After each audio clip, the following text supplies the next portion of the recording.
Hi, my name is Mariana Gavanzo.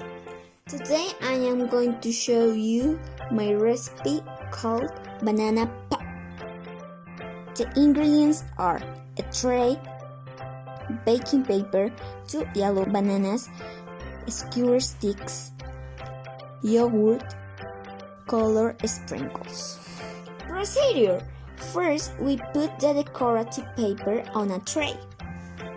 Second, we peel 2 yellow bananas and cut them in half. Third, we put the half on the tray. Next, we put the sticks in the center of each banana. Then, we cover each half of the bananas with yogurt. After, we decorate each banana with color sprinkles.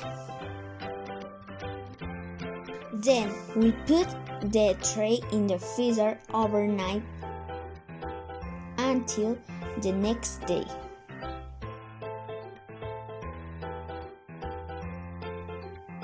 And finally, we can eat and enjoy our creation. Thank you very much. Bye!